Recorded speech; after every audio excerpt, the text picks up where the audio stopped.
And we'll get started. Welcome everybody to CTFSN's Camp Resources Fair. We have 9 camps presenting today.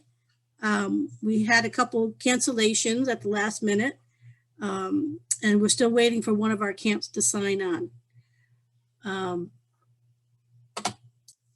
So as I said, we'll take questions at the end. If you have something you want to put in chat, go ahead. Our camps will post some of their information in chat. Oh, and I do have one thing I want to do, which is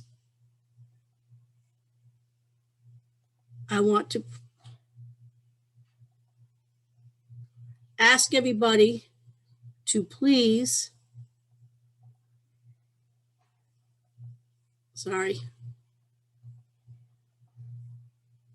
please go to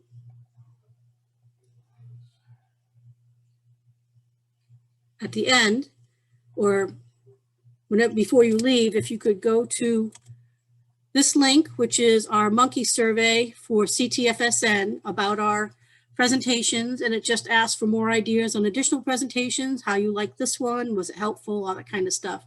And that feedback is very useful to us, so we'd appreciate it very much. And our first presenter is going to be from Camp Horizons, Michelle Heimel. Michelle? All right, hello everyone. No pressure going first, I guess, in a COVID year especially. We are Camp Horizons, located in South Windham, Connecticut. We're in our 42nd year of operation this year, and we can proudly say that we did operate last summer as a day camp. However, that's not our normal operation at all. Our agency supports children and adults with intellectual and developmental disabilities in many different aspects. We have educational supports that we provide to students, as well as supported living. We provide individual residences for 32 folks in the community, and we have supported employment and options, which provides job supports and day supports to people in their life. Our camp program, though, provides year-round services as well. In a typical setting, we would have 16 weekends between the end of September and the beginning of May, as well as a week-long camp program between Christmas and New Year's. I imagine most people are probably here to hear more about the summer camp program, so I want to tell you a bit about that. And of course, the disclaimer there's many disclaimers this year. We are still putting together our summer camp program. We are planning to offer overnight camps this year. And at this point, we are fairly close to full. So I want to be upfront and honest about that.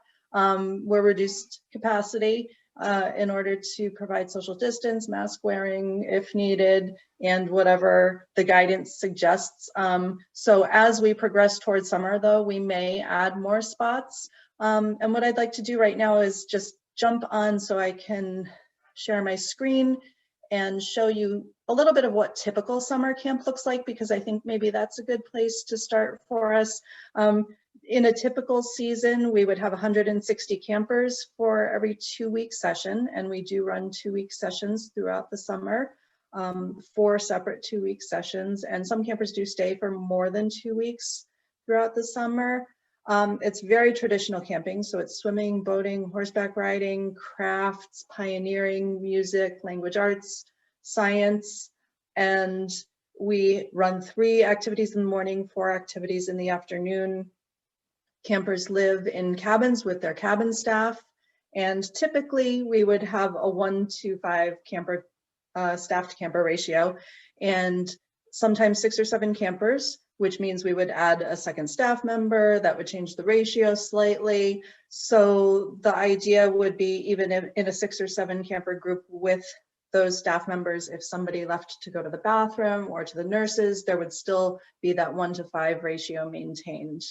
I will talk a little bit about what is going to be different for this summer, but I wanted to give you the typical overview of how things would look. So we do have an evening activity every night. You just saw a picture of a campfire there, and that's a typical Sunday night activity for us. We also have dances and movies and games on the field with the entire camp, and that's our evening activity routine. Throughout the day, campers would travel with their cabin groups and typically another traveling group to the various activities. So you would travel with the same folks throughout the day to go to various activities.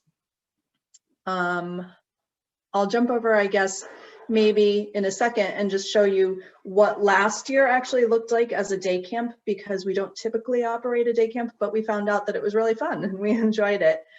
So we may offer selected slots for day campers who live close enough to be able to participate that way. But traditionally we are all overnight and a residential camp program. So why don't I show you a short video of what last summer actually looked like, so you can kind of get a picture of how that morphs between the traditional summer camp and how things kind of looked in the day camp capacity. And this is only about a minute and a half, so it's not too long.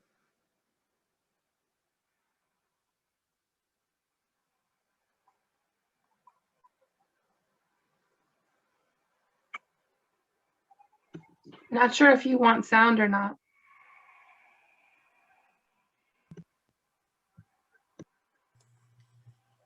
We're not getting sound, Michelle. You're supposed to have sound?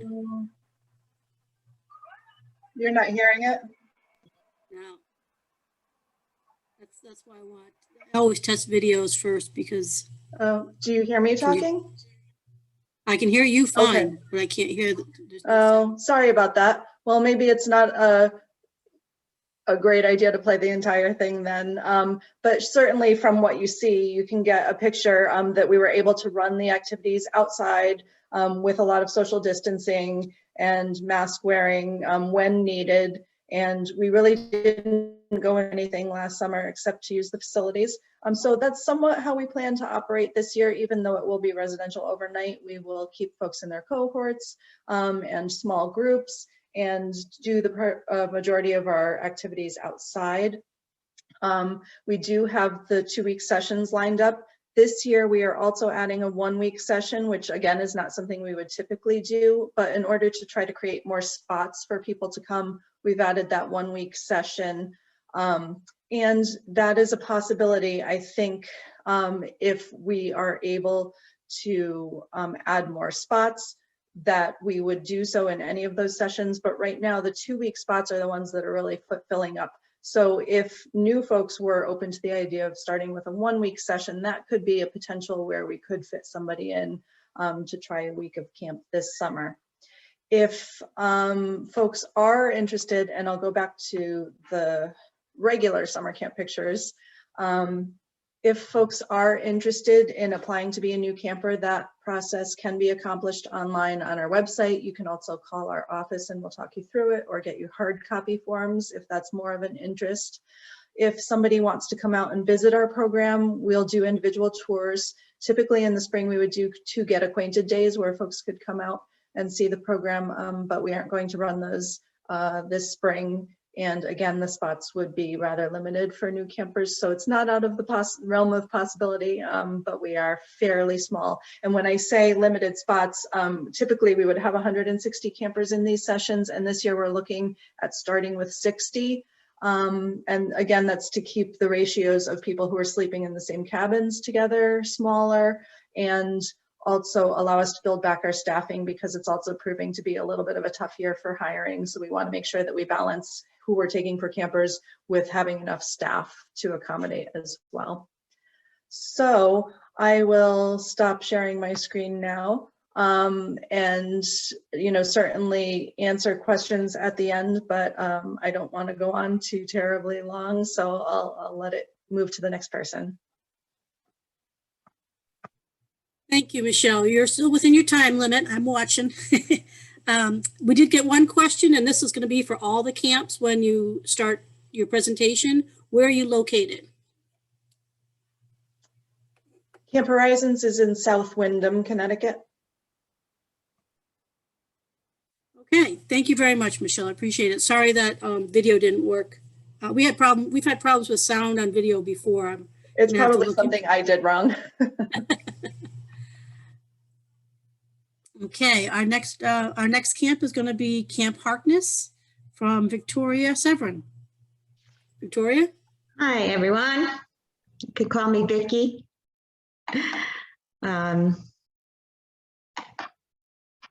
See if I can do this.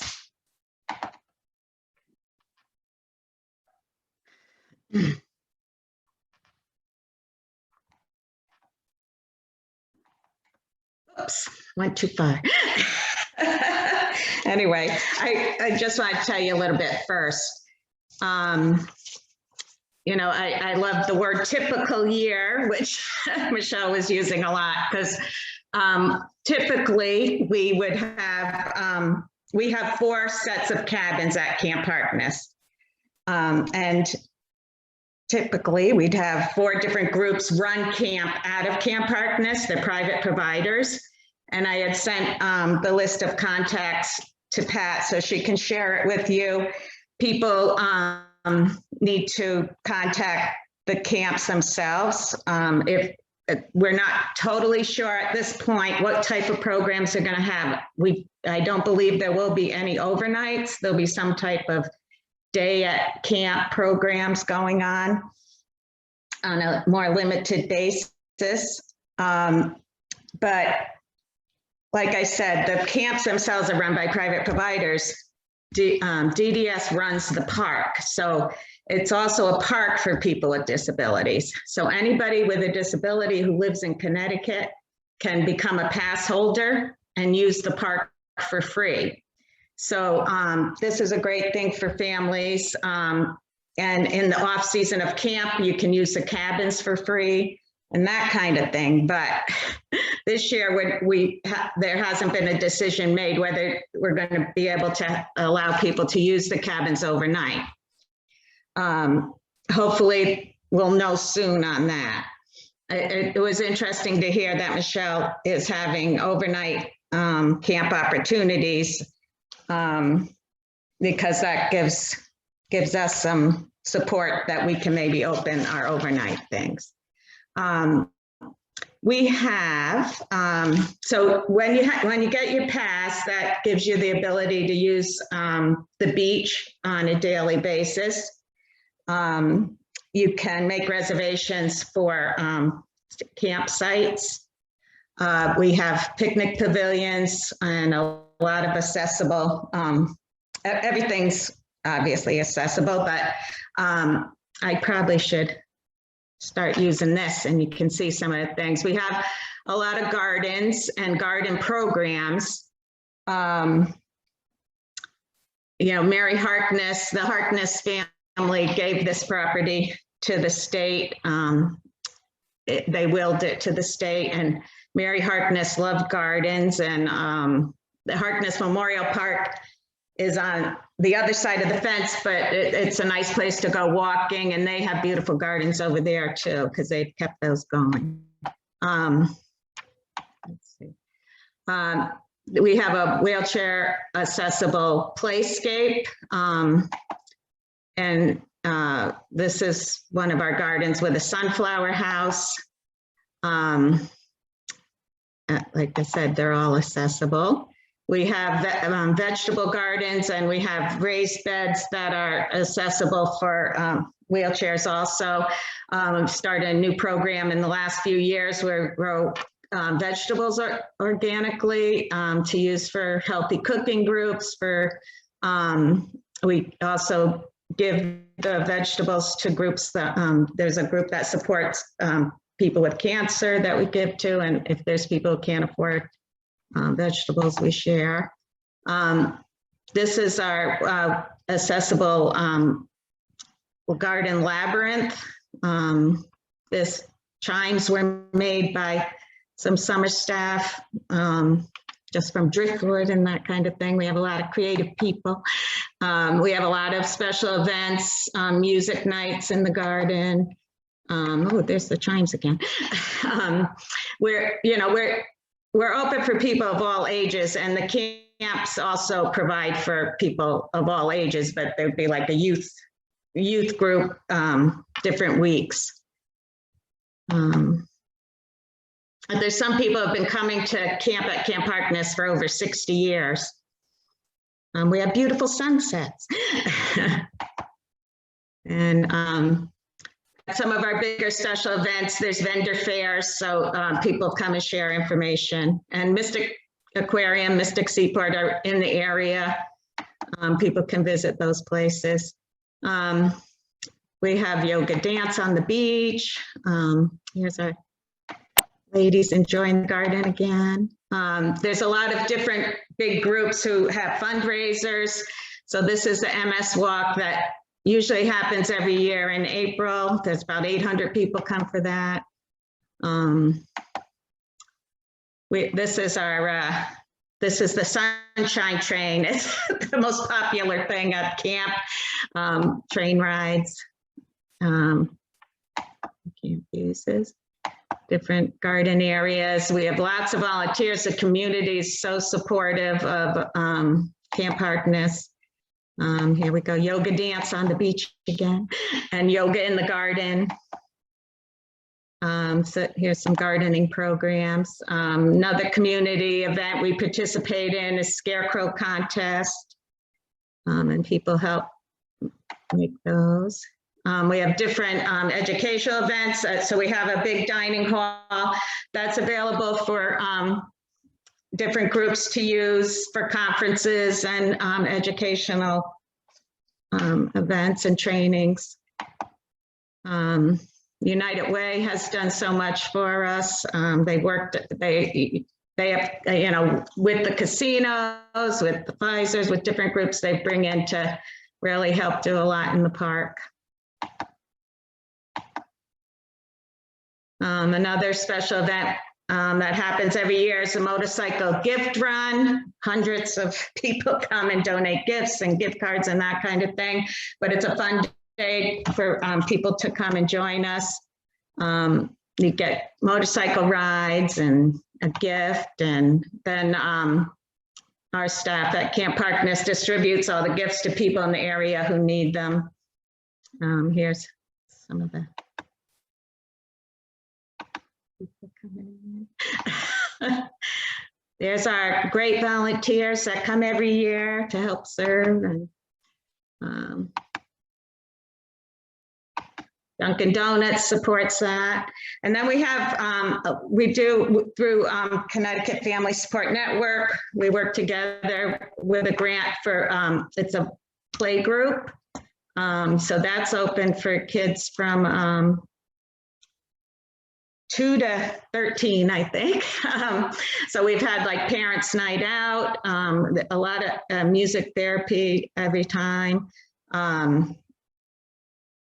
That's open right now. We are doing that. We're going to start doing it in person next month, April 17th. We've also had some like campfire nights too. Just different special events, crafts. Here's a kids group again with the animal. Yeah.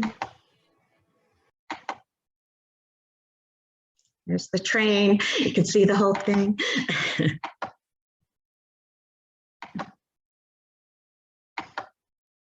Music is a big thing with this group. And then we have the picnic. We have somebody in the group. We have picnic pavilions, like I said, where you could get together with friends. Those can be reserved. This year, well, last year we ended up having only allowing like a couple tables in each pavilion, so people could only like reserve a table for their family kind of thing. That's probably what's going to happen this year, but it may change as the summer goes on. This was zucchini races. The Boy Scout troop support us with this. Arts and every year the Governor's Horse Guard comes. They've been coming for like 45 years, I think.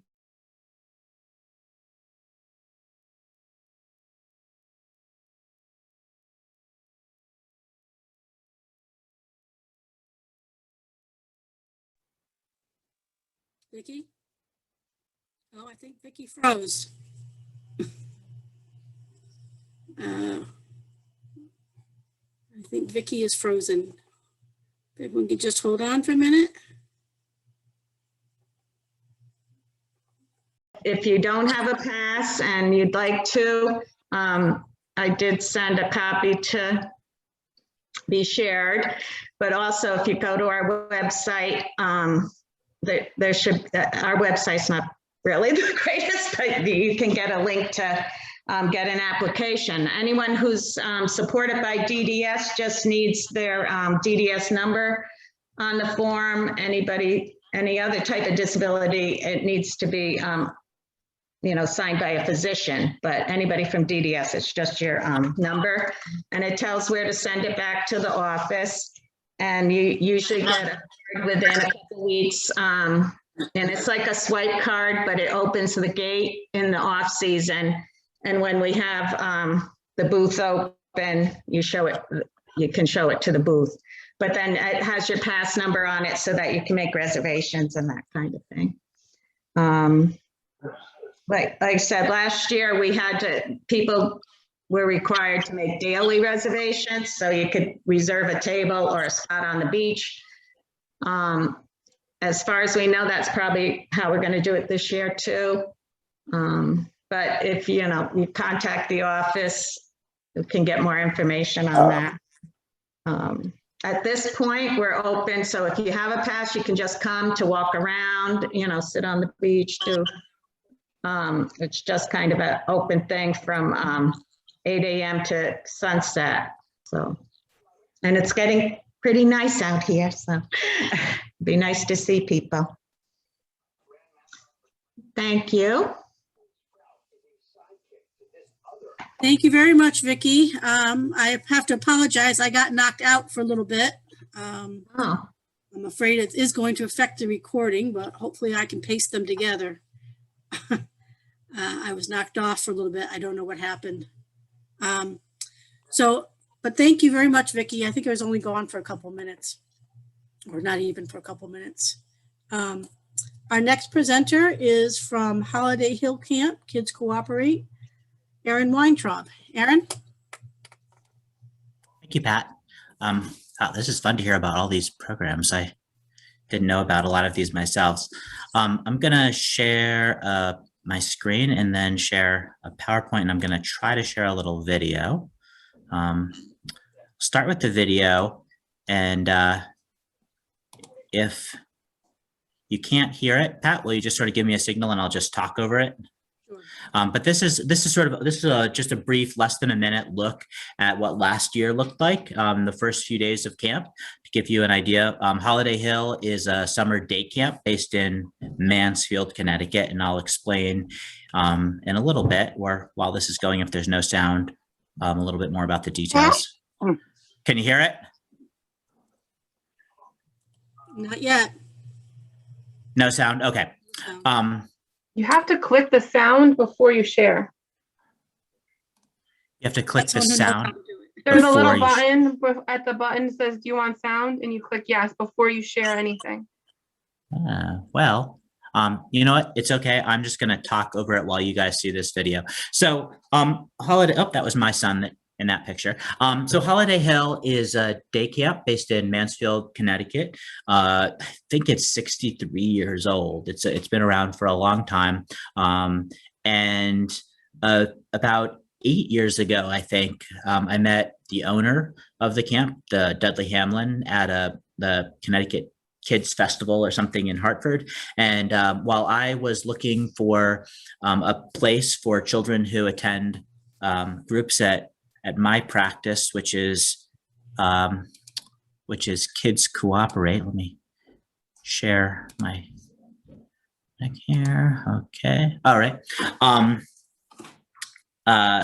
Which is Kids Cooperate. I was looking for a summer camp experience that they could be successful at, that was supported enough that they would have a great recreational experience, go into the school year feeling positive about their ability to connect with other kids, but also provided the opportunities that summer camp is so wonderful for, to stretch your boundaries, your comfort zone a little bit.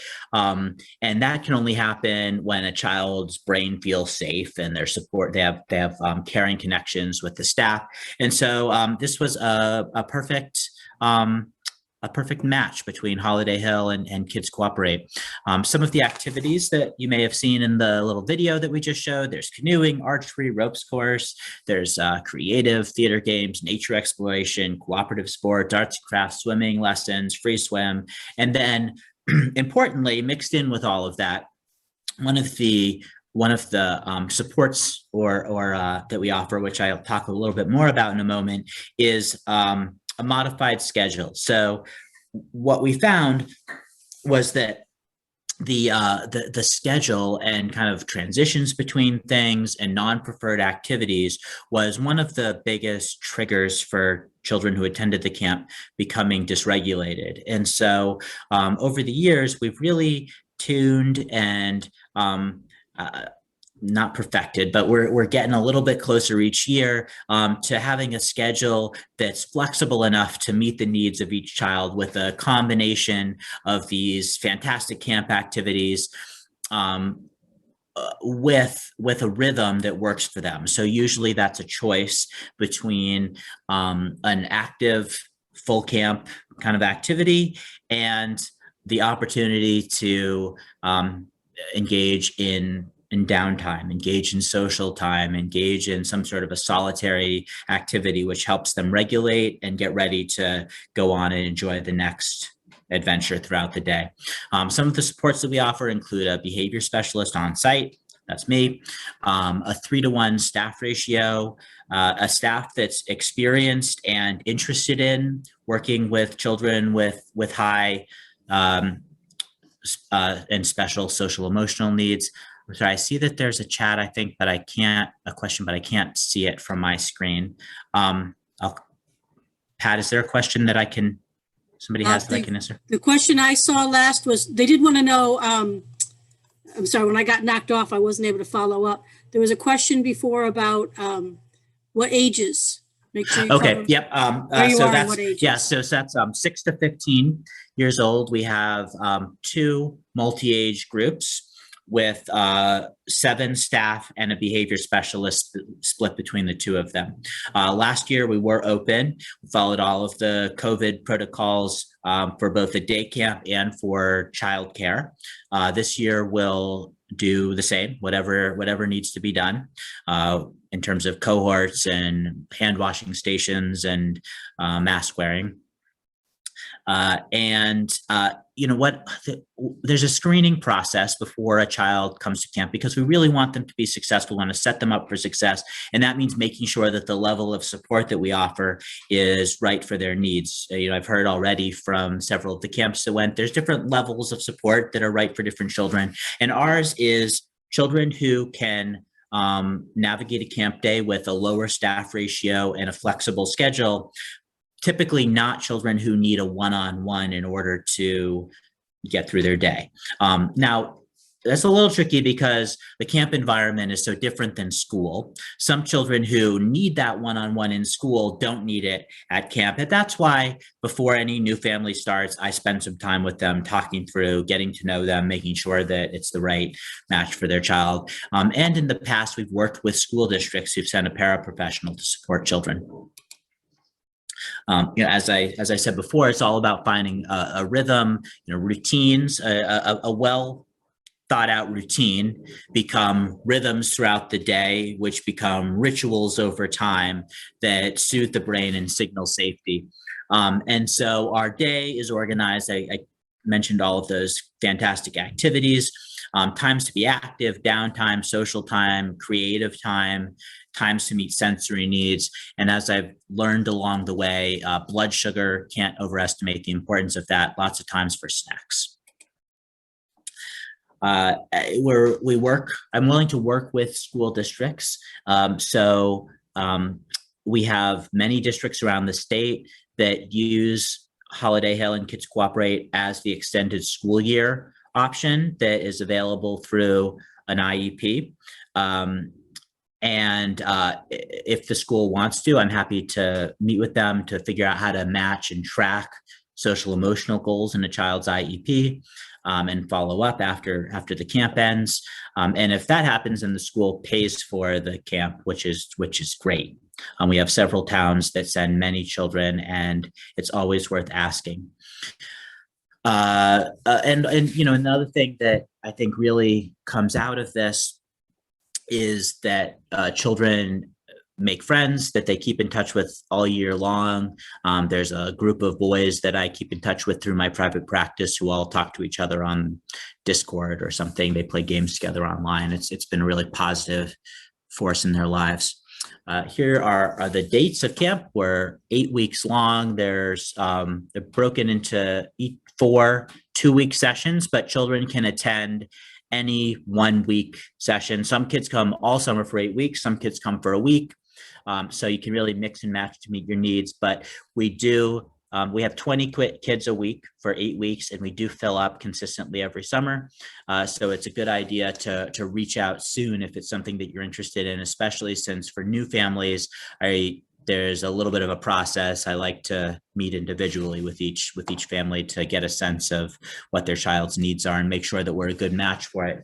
If you're interested in starting this process, a great place to go is holidayrecreation.com, which is the website of Holiday Hill. I also should say that there is another Holiday Hill day camp somewhere west of the river. Sometimes families get confused, so do make sure that you're on the Mansfield, Connecticut one. And my email is aaron@kidscooperate.com. My website is kidscooperate.com. And either of those places are a great way to get started if you want to talk more about the camp and have a free consultation to make sure that it's the right fit for your child. Thank you.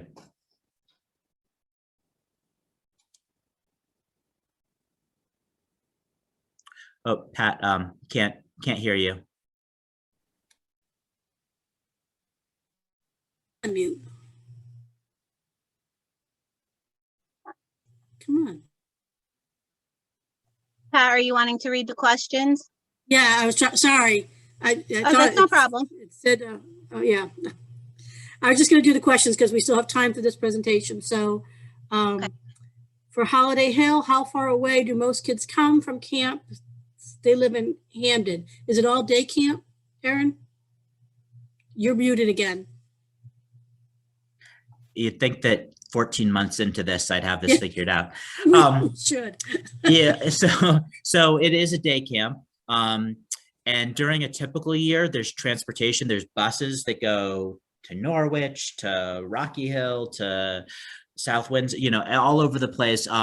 Last year, there was no transportation. And this year, we're not sure yet whether there will be busing, but arrangements can be made for pickup. So it's not totally out of the question. But kids come from, I don't know, 30-mile radius to go to the camp. Great question. Thank you. Do they have overnight? There's not overnight as a camp option, but there are, once a session, there's an overnight or up to night special evening. Thank you. All right, we're going to go on to our next presenter. Thank you very much, Aaron. I appreciate that. Thank you. If you want to post in the chat your contact information and the camp website, you can do that, but I'll be sending that out tomorrow as well, or Great. Thank you, tomorrow Pat. the next day as well. Our next presenter is from HARC, Kimberly Paluska and Dawn Allen.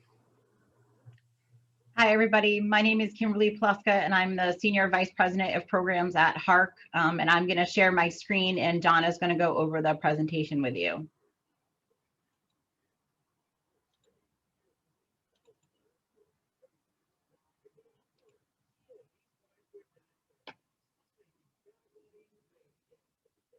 Okay, Don, you're all set. You're muted, Don. Oh, there you go. Can you hear me now? Yes. Good evening, everyone. My name is Dawn Allen. I'm the Assistant Director of Community Services at HARC. I'd like to talk to you today about 2 of our wonderful camp programs. First of all, the Camp Capable Kids Camp, and then the Camp Boulevard program.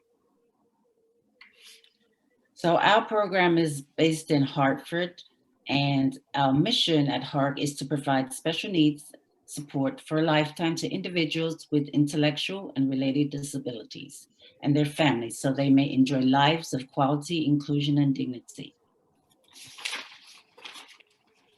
So our Capable Kids Services benefits the kids by having them attend an inclusive camp with activities such as swimming, arts and crafts, yoga, health and fitness, and interact with their peers and develop skills. We've been doing this for over 68 years. HARC has been providing summer camp to kids within the greater Hartford community. And for the last 10 years, we have collaborated with Camp Current in Farmington.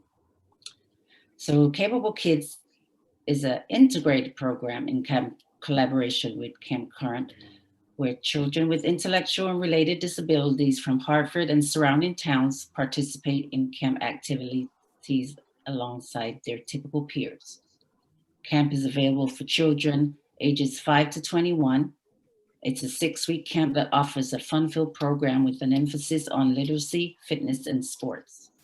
So like I said, they participate in arts and crafts, swimming, fitness, and many more activities. Okay, Kimmy. There's a registration fee of $35. The camp is free to the Hartford residents. For surrounding towns, fees are based on the staff to child ratio. We usually have ratios of 1-to-1, 3-to-1s, and 5-to-1s. So there's a different fee for each of those ratios. Transportation is door-to-door for Hartford residents, and others receive transport from HARC to camp and back. We employ highly qualified summer counselors who complete a rigorous 5-day training, preparing them to work with the children who have the disabilities. And because of the COVID pandemic, we all know the protocols. So all of our campers and staff wear masks at all times. All campers and staff will have their temperatures taken at the start of the day. Social distancing guidelines will be observed, physical spacing indoors, and meals outdoors. At this moment, a final decision about Camp Current being an in-person or virtual will be made in April. We are planning to have the children's camp with a virtual option if needed, and hopefully they will be able to enjoy a traditional in-person experience.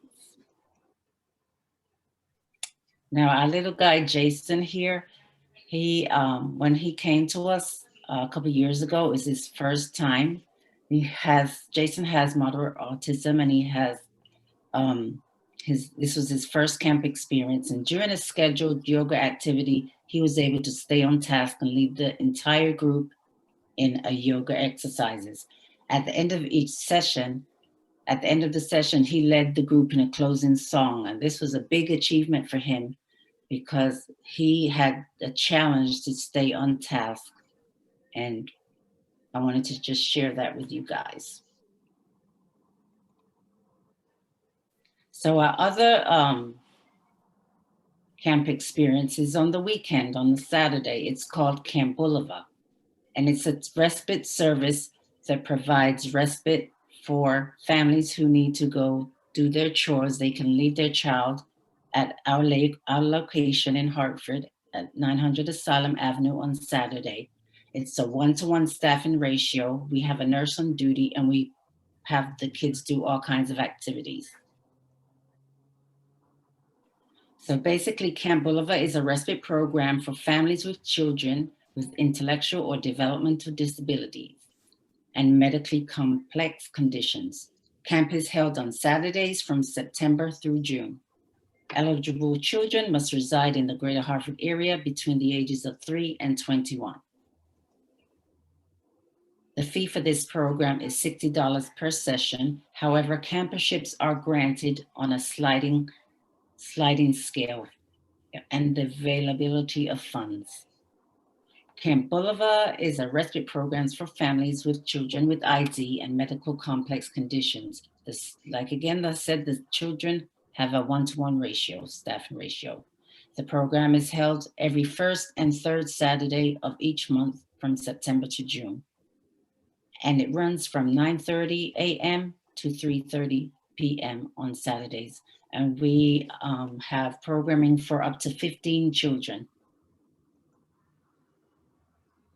Now, Kevin here, he's been a part of the program for 16 years. He's now in our adult day program, and he's very grateful to having this compassionate staff working with him, and his family is grateful to HARC, and he's looking forward to making more years of friendships and laughter and learning.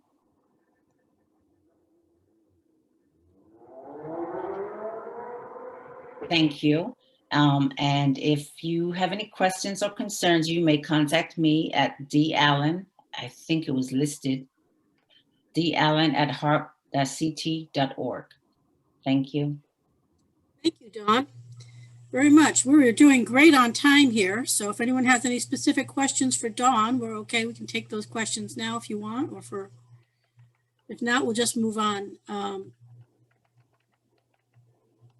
Oh, okay. Thank you.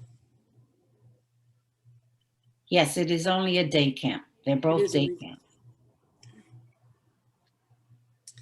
Okay. Then we'll move on to our next one, which is Vista. Vista Life Innovations with Stephanie Folks. Steph? Hi, everyone. My name is Steph Folks. I'm the admissions manager at Vista Life Innovations.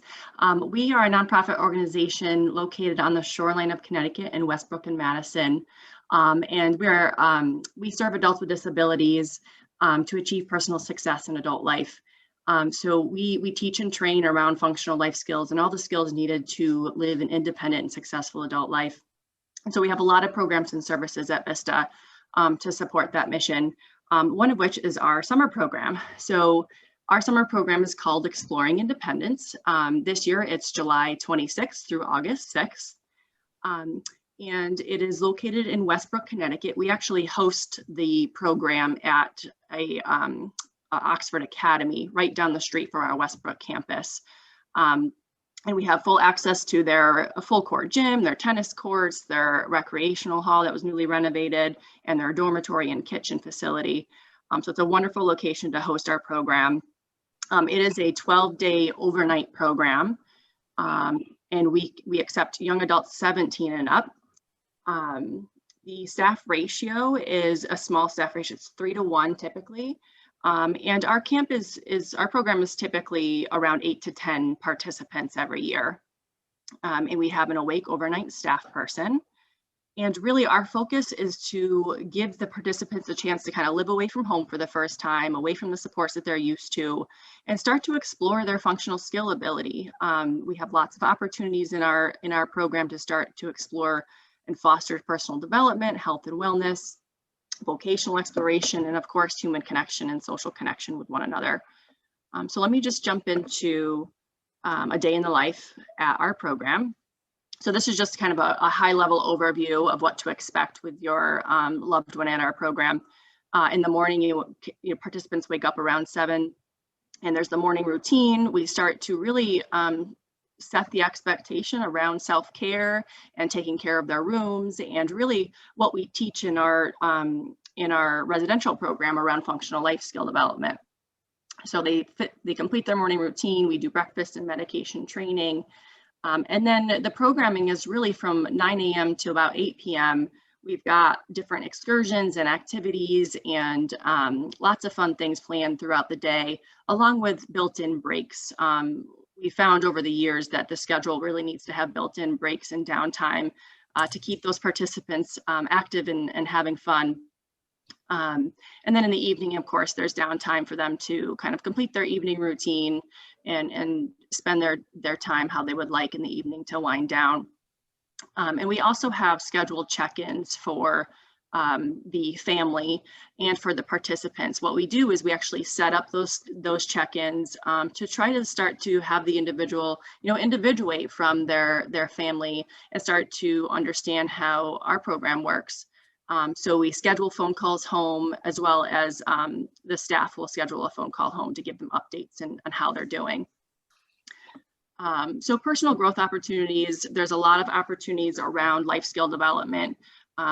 Like I said, we're teaching them around their self-care routine. There's a lot of emphasis on developing coping skills, how to follow a schedule. So a lot of life skill development starts to be explored in this program. And then we also start to generalize that skill set as we go into outings. As you can see these folks down here at a museum. Pre-COVID, we go to a lot of different outings out into the community throughout Connecticut where they can practice their life skill set.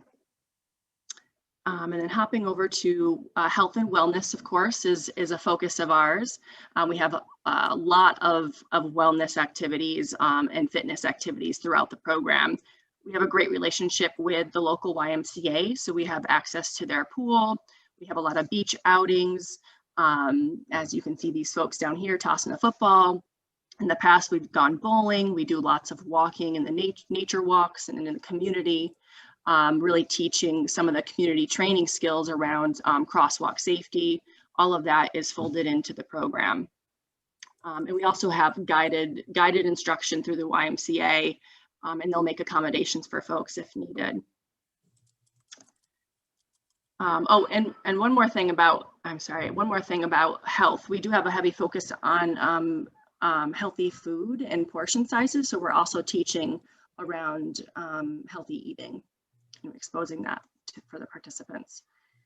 Then we also have a focus on vocational exploration. A lot of times our participants are just starting out on understanding the world of work. Maybe they've done a couple of training sites in high school. So we start to, we continue that training and help them explore vocational experiences. And the way that we do that usually is we have professionals come in and like you can see here, the chef here on the left comes in and runs a cooking seminar, but she also speaks about her vocation and the expectations around her world of work. And then we've got other folks here, they're working at Bare Necessities. So we have a lot of collaborations in the community that the owners of those community organizations will come in and speak about their work as well. It's just a wonderful time for them to kind of open their eyes to what's out there in the world of work. And then, of course, we have community and human connections. So there's a lot of social connection. It's really woven in throughout the program. We're teaching in the moment, oftentimes helping them with very basic social skills all the way up to, assertiveness, self-advocacy, conflict resolution skills. All of that is woven in and throughout the program. Our staff that are staffing this program are very experienced staff. We've been open for over 30 years, so we've got some good training in this work. So as you can see here, social connection happens throughout the program in all different varieties, at lunch, out in the community, visiting different museums. You see these folks are doing a guided art instruction. These guys over here are playing a giant chessboard. The Oxford campus is really a fun campus to host the program. So we are planning to run the program and have lots of activities happen on the Oxford campus this year. We're actually having a lot of professionals come onto our campus, such as, there's this group that does STEM work and does science experiments, and they're gonna come on campus, or we might have a magic show come on campus. So a lot of stuff will be coming to provide it in a COVID-friendly way, in a socially distant way. And then lastly, the application process. So there's a 4-step process. You first submit an inquiry online through our website, and then you're going to call us up in admissions and speak with us. There's a bit of a vetting process to make sure that you are a good fit for the program. It's a 3-to-1 ratio. It's not a 1-to-1 ratio. So kind of like what Erin was saying, if you need consistent prompting and support throughout your experience during the day and night, it might not be the best fit. And then, of course, you submit an application and then complete a meet and greet with one of us, whether that could be virtual at this point, or we can do a meet and greet in person. I can show you kind of around the campuses to get acquainted. The deadline for all applications is July 5th. And if you inquire and apply before April 30th, there is a discount, and I'm happy to speak with you about some of our potential funding sources that we work with. And lastly, the email that you can send inquiries to. If you want to just email us, you can send us to admissions@vistalifeinnovations.org. And that is pretty much it. Any questions? I don't see the comment box. Are we good? All right, I think we're okay. Let me just double check. I was getting a couple of direct messages, but it didn't have anything to do with. No, I think we're covered. Pat, I'm sorry, Ann wants to know what the cost is. Oh, I'm sorry. Okay, what's the cost? Sure. So the cost for prior to April 30th is $33.75, and after that is $37.50. And for funding sources, there's a variety of different funding sources that we work with, but we do have folks who, work with DDS to get like family grants and things like that. Oh, and what was the name of the camp? Exploring Independence. Exploring Independence. Is it a day camp only? It is overnight, 12-day overnight program. Age range? 17 and up. Typically, the participants are between the ages of 17 and 25, generally. Any other questions? We're okay for time. We're doing very well on time. Thank you to all the presenters. Thank you, everyone. Okay. Our next presenter is going to be Camp Hemlocks and Oakhill. So Jillian McCarthy.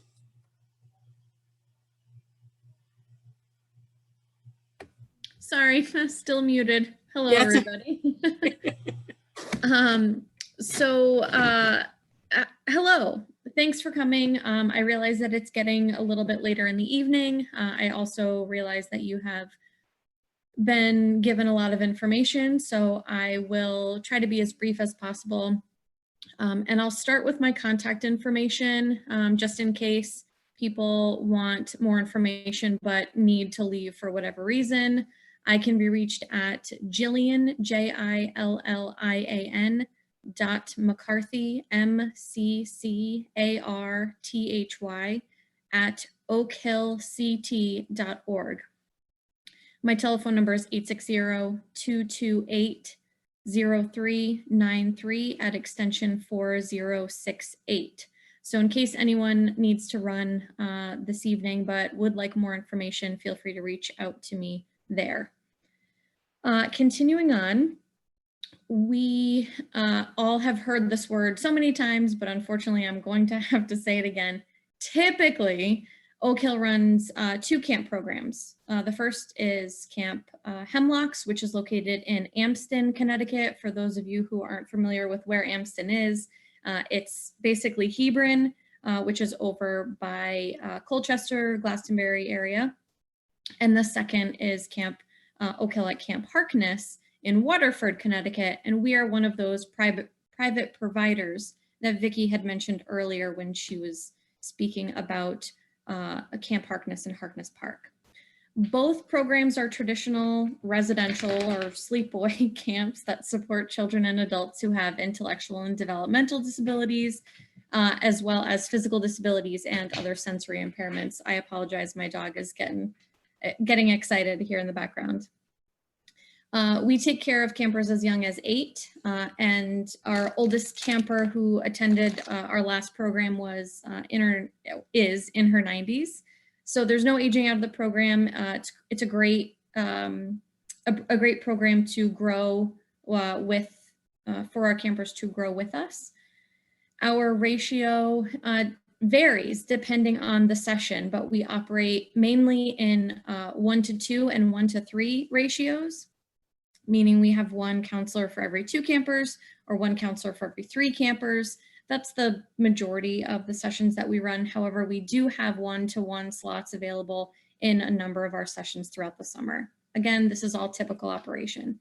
Unfortunately, just due to the size of our program, the vulnerability of the majority of our campers with underlying medical conditions and a host of other things, including just the so many unknowns that we're still facing,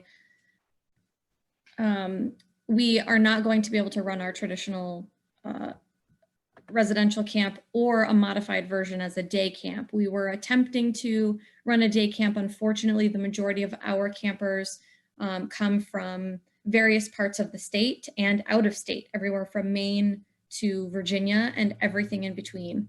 So unfortunately, a day camp was not feasible for us, but we do fully intend to operate our residential programs and perhaps even additionally a day program in the summer of 2022. Now, that said, we do have an events calendar being finalized to share with all of you that will outline various activities being offered for not only the summer, but throughout the coming year, such as movie nights, date night respite, no overnights, but similar to one of the other programs that had mentioned that you can drop your loved one off for a number of hours to participate in activities, to socialize, and to receive care while you are able to take a break. Some of the other things that we're looking at doing are campfire nights, fishing derbies, dances, and much, much more. So do stay tuned for our calendar of events that will be up on our website very soon. Our website is Oakhill.CT.Gov, and then just click on the summer camps tab, and then our camps and recreation information is all located there.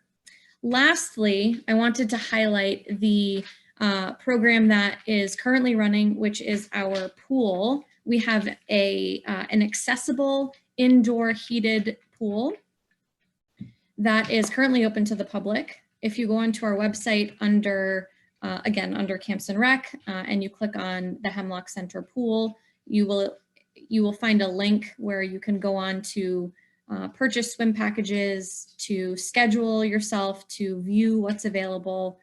And if, of course, you have any questions, you're welcome to reach out, and I am happy to help.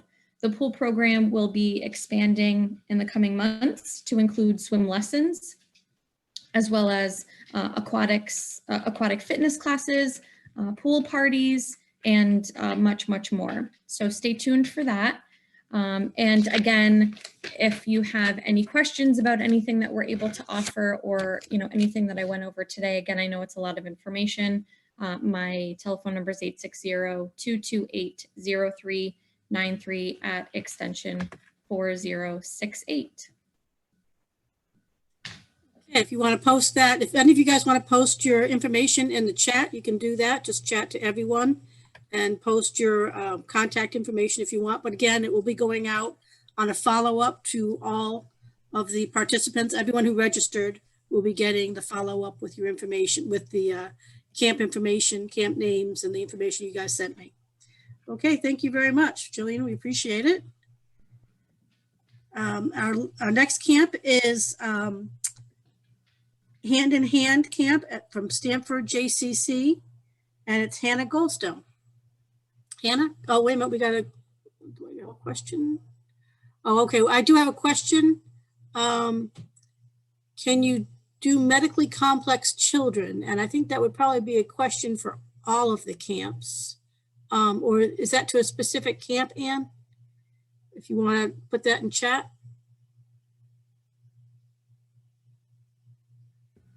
Okay. Well, we can wait. We can, to whomever asked that question, Hemlocks and Harkness do accept medically complex children. We, like all the other camps that have gone before me, we do have an application process that allows us to assess our ability to safely and successfully support each camper that comes into the program. But we would discuss, the camper's level of need and what that looks like at camp, how we can support them to make sure that we can. But yes, we do have a number of campers who have medical complexities. Okay, thank you, Jillian. I guess that was directed to you specifically. So, but we can answer that question for all the camps at the end of the meeting if you guys want to address that question. So again, I'm sorry, our next person is Hannah Goldstone from the Stamford JCC and Hand in Hand Camp. Go ahead, Hannah. Hi, everyone. Thank you for joining tonight. So I'm just going to share my screen. I have a short presentation, and I'm going to try to share my sound. I have a short video. Right. So I am Hannah Goldstone. I am the Director of Inclusion at the Stamford JCC. I am also the Director of Hand in Hand, which is our inclusive summer program. So what we are at the Stamford JCC, we are located in Stamford, Connecticut in Fairfield County. We have a traditional day camps at the JCC, but Hand in Hand provides support for children in a typical day at camp. We have pre-K through 8th grade, and we are building a CIT program because we have some campers that have been with us forever, and so now they're at that age of CIT, so we're starting a vocational program for that. So hopefully that will run this summer. What Hand in Hand is we have a ratio of 2 to 1 staff. So we have 1 counselor to 2 children. We also have 6 spots for one-on-ones for children that need a little bit more support. They are integrated into their typical peer age group all day, except for the first hour of the morning for the older children. So for 3rd through 8th grade, we have a 30-minute social skills class run by a clinician, a psychologist, or social worker, and then a 30-minute yoga class that is taught by Yoga Mark. He's been with us for 10 years now. And this just gets their bodies and themselves ready for the typical day at camp. So our counselors have to be 18 years or older. They have to be senior counselors, and they usually tend to be college kids that are studying something related to the field of special education, PT, OT, speech, social work. And then sometimes we get students that are studying history and business, but just have a passion for this population and that have had siblings with special needs. So we kind of get a wide range of counselors. We do have an all-staff 5-day training for all staff at camp, but then for Hand in Hand, we have 2 to 3 days of more of like an intensive training that go more into like behavior techniques and how to communicate with parents, things like that. So a big part of our Hand in Hand counselor's job is to communicate with the parents on how their camper did that day. And I'm going to go into like a checklist on how we use that. So for our intake process, it kind of is similar to most of the other camps before me, is I like to invite new families into the JCC, and I give them a tour around the facility and just to talk about my expectations at camp and then the parents' expectations, right? So we want to be on the same page, and we want to make sure that you know, our camp is the right fit for your camper, and we just want to make your child successful at camp. So we'll give them a tour. I'll talk with the camper, start building that relationship. And then after, if you think, you know, you're still interested in Hand, then we do a full intake on the phone. And that's where I kind of dive deeper into more of the questions of like, what are their non-preferred activities? What are some of their favorite activities? Things like that. And then once I do the intake, I then ask for the family to have me communicate with the teachers and the therapists and just any other team members that work with your camper, just so we can be consistent with their strategies at camp. You know, in the past, I've worked with a ton of ADA providers that given me their social stories that work for their kids and things like that. So we really do a community outreach and really try to get as, you know, much information as possible. So kind of every other camp here, we have every type of typical day camp activity: boating, sports, art, wilderness adventures, ropes, archery. In a typical summer, we would have instructional swim and free swim. We're not sure on what that's going to look like. We are hoping for a swim every day, with that being free swim, and then instructional swim every other day. And then we have a zip line that goes over our lake. We have a really pretty lake on campus. So we do boating there, and then we have a zip line that goes over. And so a typical day at camp at Hand in Hand, so we have 2 to 3 morning periods, and then we have a lunch, and then we have 3 afternoon periods, which include a swim. I spoke about the yoga and social skills classes. And then in a typical summer, we are an indoor-outdoor camp, but because of COVID last summer, we ran mostly outdoors. But every summer, for all of camp, and so that's an indoor space, just so they can get, an AC break. Sometimes it gets really hot and our kids can't regulate their body temperatures. So that's a space that they can go in and have a quiet space for that. Our hours are 8:45 to 3:45. And the way we kind of do the sessions is we are a 6-week program, but we have 2 3-week sessions. So you can either do 1 3-week session or the full 6 weeks. We do sometimes make modifications for like summer school sessions and stuff like that. So we do ask for a 2-week consistent minimum just for counselor purposes and matching up kiddos. And this is kind of like the checklist and thumbs up day that we kind of follow. So we want our children to participate and be flexible, show kindness. We have them show 6 acts of kindness a day, showing self-control with your body and your words, and then listening and communicating. And that's our biggest one, just because we are a social skills-based camp and we really pride ourselves on being inclusive. So really just building upon those social skills that they learn in their social skills group, and then applying that throughout the day. And then based on that checklist, the counselor will go over it with the camper, and then that will determine if they had a thumbs up, the thumbs in the middle, or a thumbs down day. We do allow our kiddos to have breaks because breaks are important. It's hot, it's exhausting at camp. So we want them to have breaks, so that's okay. So we have 0 to 1 breaks is a thumbs up day, 2 to 3 breaks is in the middle, and then 4 to 5 breaks is a thumbs down. And so we do ask the parents at the end of the day, if they do have a thumbs up day, they can get some sort of reward at the end of the day. It just helps with that reward system. And then I'm just going to show a short video. Hopefully you guys can hear the sound.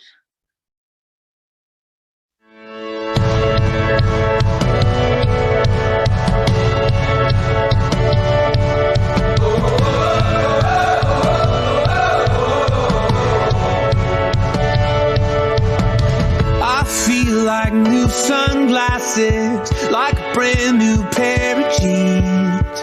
I feel like taking chances. I feel a lot like 17.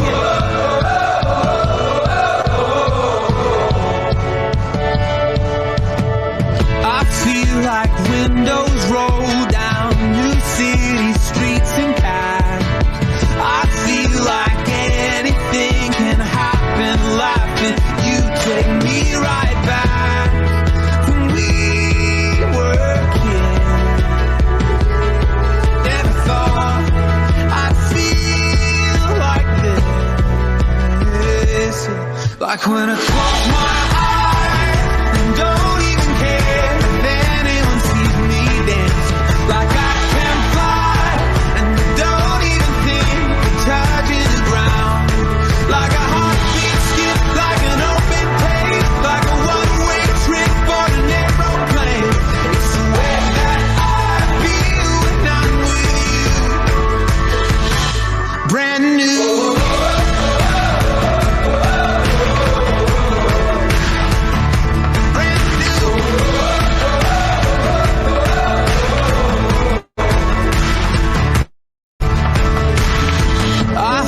Like a young John Cusack. A bit of what Hand in Hand is. That's throughout the years I've been the director of Hand in Hand.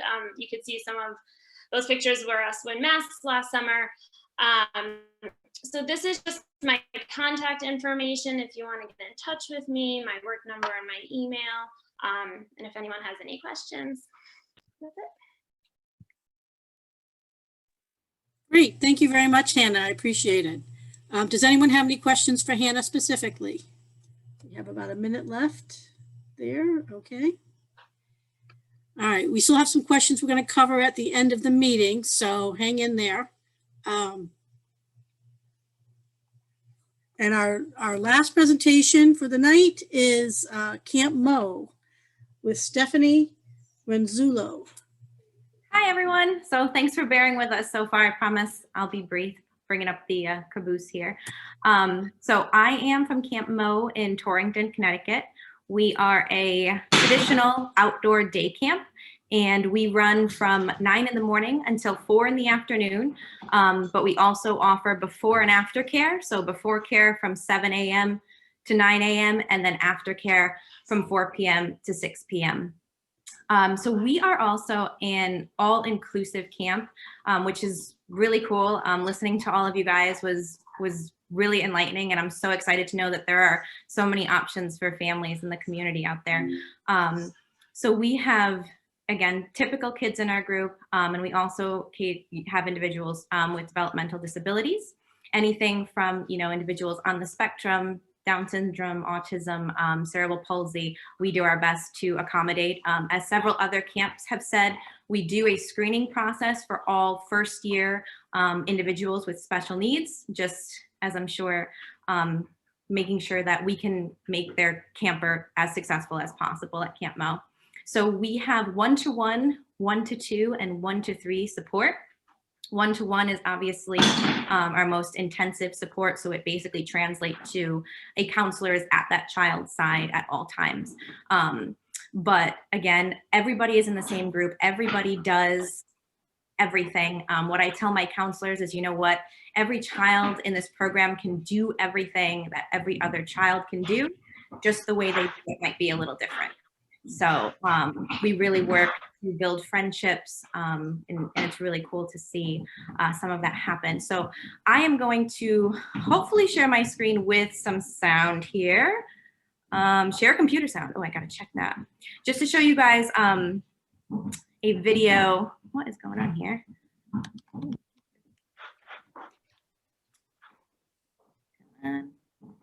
Sorry, bear with me.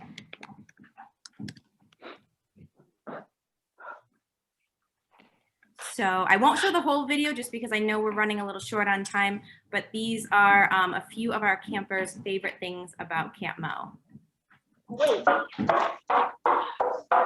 My favorite thing to do at camp is the Olympics. I love Cochrane. My favorite thing is Gaga. Favorite things are hardcore. Favorite thing at Camp Mo is Gaga. My favorite thing is sports. My favorite thing is meeting new friends. My favorite thing is soccer. My favorite thing is learning. My favorite part of Camp Mo is Fun Friday. My favorite thing at Camp Mo is the waterfront. My favorite thing is seeing tractors.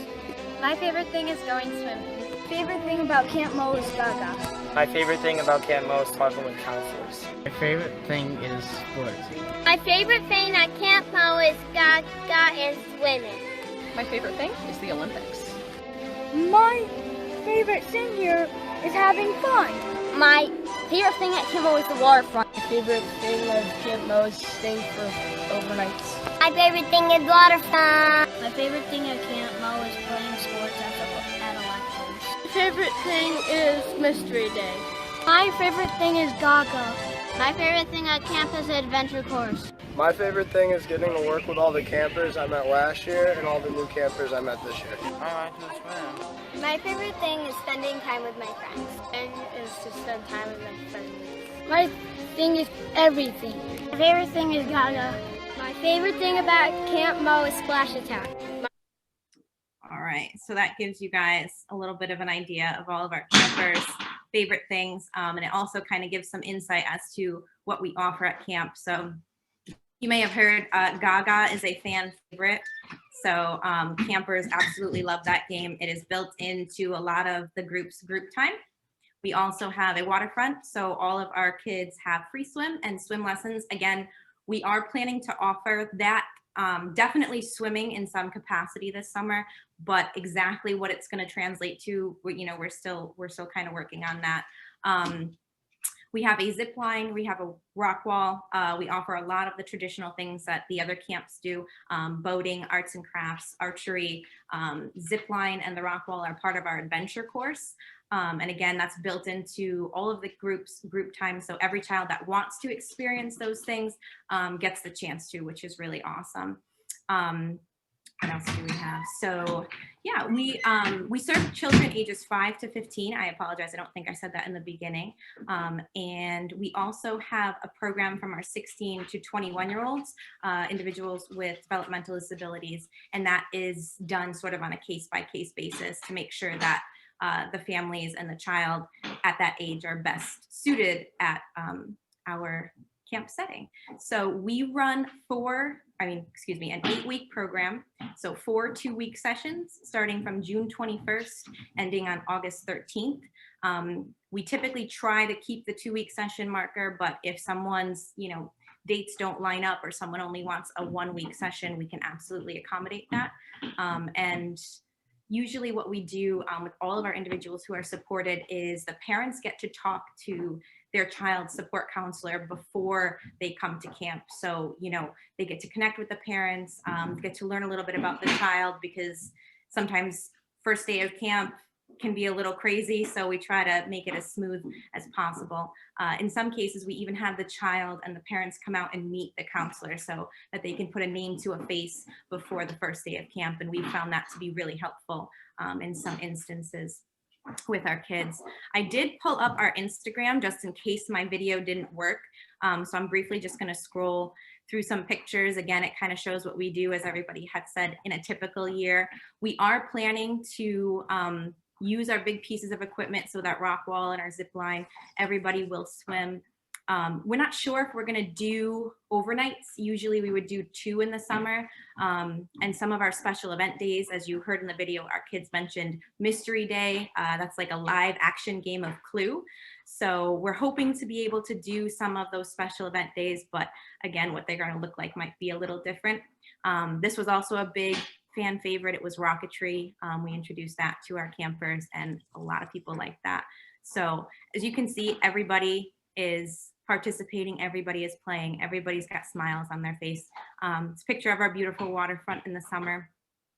And I think that is it for my presentation. Keep it short, keep it brief. Does anyone have any specific questions for me? The one question was, where are you? And I told him you were in Torrington, is that correct? Yes, that's correct. And then, I think I see, what is the cost? What is the cost? We are $550 per session. There are multi-session discounts built into that price, or $275 per week. We do offer 3 options for families for financial aid. So there's an internal campership program through Camp Mo. We're partnered with the Greater Waterbury Campership Program, and then we also partner with a program called the Kids of Summer. Before and after care programs are $160. Oh no, excuse me. Before and after care packaged together is an additional $120 per session. If you just want one or the other, if you just wanted before care, for example, it's $60 per session. After care, just $60 per session. And then all of that is spelt out. If I'm just rattling off too many numbers and you're like, wait, what? On our website, which is just campmoe.org. Great. Thank you very much, Stephanie. I appreciate it. Someone's asking about transportation. Yep, we do offer transportation. So we actually have 3 buses that run through Torrington. Litchfield and Harrington is one bus, and then also the Winston area. Well, I want to say thank you to all of our presenters. Does anyone have any? Oh, we have a couple of questions we need to cover. One was specific to HARC, so Dawn. The question was, is Camp HARC in Hartford only free to Hartford residents? And what about other towns? So yes, because we get funding from the city of Hartford for Hartford residents. So other towns, there is a fee based on the ratio of the child and how many weeks that child will be participating in the camp. And we also have some discounts that will be available. There's a question, any camps in North Haven, Wallingford area for pre-K children with autism? I don't know if anyone knows of any. If you do, you can put it into the chat, or you can raise your hand. You can either raise your hand through Zoom, or you can just raise your hand here and I'll see if I can see it. although I can't see everybody at once. So we did have a couple of other camps that were supposed to be included. Well, one was Infinity Music, which is really an activity. They had to cancel this morning. And the Sunrise Group in Waterford, which happens at Camp Harkness or at Harkness Beach, they canceled because they are unsure yet of how their camp is going to be running. So hopefully they'll be settled, have more information in the future. And we were all supposed to have Healing Hoofbeats on, but I think she was having trouble getting into the Zoom. I'm not sure why. She's having some technical difficulties. But I will be including information on those camps as much as I have, and the contact information on the follow-up. So the question, Camp Nerdin running this year. I have tried to contact Camp Nerdin a couple of times and they've never responded to me to invite them to different things I've done in the past. I don't think I contacted them this year, but I have contacted them in the past and they haven't responded. So as for camps in North Haven and Wallingford, you can go to CTFSN.com and go to the resources, and we have a camps page, camps and activities page, and you can see there if there's something in your region. I tried to get someone from every region, but I got what I got. So I think we had a very good, most of the camps here have been involved in my camp resource fairs in the past, my in-person fairs. So they know what was going on and they've been to things before. Unfortunately, we are limited to the number of providers due to Zoom. Otherwise, we'd be having a 3 or 4 hour meeting.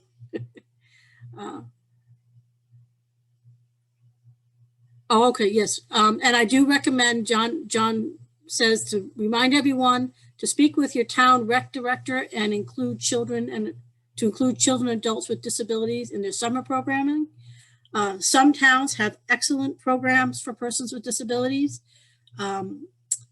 I know West Hartford has some very good programs. They are not running right now, but hopefully if things go back in person, they'll have them again. They have dances at their rec center. They have meetings they have meetings for kids and teens. They have some great programs, and I know West Hartford is open to other towns. I don't know, in my own town, Glastonbury has a very good program, but they're not open to other towns. You can come as a guest of someone who goes, so you'd have to know someone in Glastonbury. Horizons is running residential. Are any of the other camps running residential? You can just unmute and let me know. Vista's residential. Vista's is residential as well. Okay. Any other questions? Anyone want to raise their hand? I'm looking. I don't see any raised hands in Zoom. No? Okay. Oh, we got another message. Hold on. Oh, very informative. So again, you will be getting information on the follow-up. And CTFSN will make sure all these camps are listed, and any other camps that we can get information on, we will list. Of course, the issue is this year, we don't know exactly what all the camps are going to be doing. I have heard that YMCA is going to be open, but they did not get back to me either. The YMCA, Hartford County YMCA, are going to be open. And I think the ones down the south end of the state are open too. I contacted several YMCAs, but they didn't want to be involved in this, I guess. So any other questions? I think we're all set. Somebody was asking about Channel 3 Kids Camp. Somebody was asking about that. I don't know if you know anything. I thought I saw in the paper that Channel 3 Kids Camp was not running this year or was going to be virtual, but I don't know for sure. I will look that up and find out. But I think I saw that in the paper, and I believe they're not running an in-person program. So I'll double check that. Any other questions? Any other comments? All right, thank you very much, everybody. I'm going to end the recording.